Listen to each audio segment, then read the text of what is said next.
خليني أقولك من الأول، الفيديو ده مش معمول عشان يخوفك ولا عشان يقولك أنت غلطان ولا يحسسك بالذنب. الفيديو ده معمول عشان يفهمك، لأن أغلب الناس اللي بيعانوا من العادة السرية أو الإباحية مش ناس وحشة ولا ناس ضعفة، دول ناس متعبة ومش فاهمة إيه اللي بيحصل جوه دماغها. لو أنت بتجرب تبتل وبتعرف، أو بتجرب تبتل وترجع، أو حاسس إن الموضوع مضايقك بس مش قادر تحدد ليه الفيديو ده ليك، الفايدة اللي هتطلع بيها إنك هتفهم ليه الموضوع ده صعب، وليه المنع بالعافية مش حل، وإزاي تقدر توقف بهدوء من غير حرب مع نفسك. نبدأ من الحقيقة، مفيش حد بيصحى من النوم ويقول أنا هبوظ يومي بأيدي العادة السرية والإباحية. في الأول بيكون هرب مش رغبة، هرب من ضغط، من توتر، من ملل، من فراغ، من دماغ مش راضية تسكت. الدماغ لما تتزنق بتحب الحل السريع، والحل السريع ده سهل وموجود وفي أي وقت. الدماغ عنده نظام اسمه نظام المكافأة. النظام ده شغله يخليك تدور على الحاجة اللي تريحك مش اللي تنفعك. الإباحية والعادة السرية بيضربوا النظام ده بقوة، متعة سريعة من غير مجهود من غير صبر، فيقوم الدماغ يقول خلاص دي الطريقة. المشكلة مش في مرة ولا في اتنين، المشكلة في التكرار.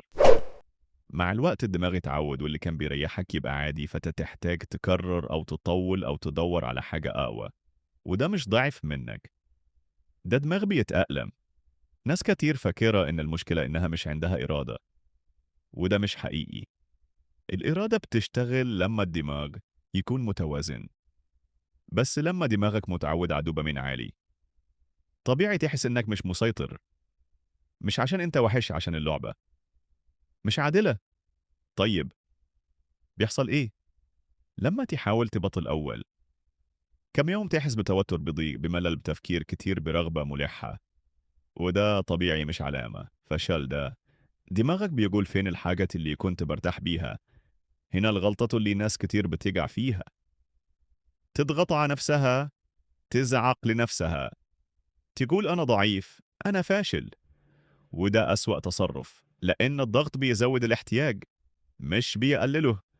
خليني أقول لك حاجة مهمة وركز فيها: التوقف مش منع التوقف، استبدال الدماغ عمره ما يحب الفراغ. لو شلت حاجة لازم تحط مكانها حاجة. أول خطوة حقيقية الفهم، تفهم إنك مش لوحدك، وإن في سبب، وإن اللي بيحصل لك منطقي.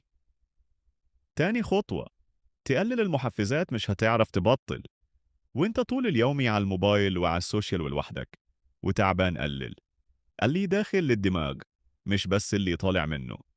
تالت خطوة تنظم يومك. أهم وقتين أول اليوم وآخره. لو اليوم بدأ لخبطة الدماغ يتبدر بدري، ولو اليوم خلص على شاشة الرغبة تزيد.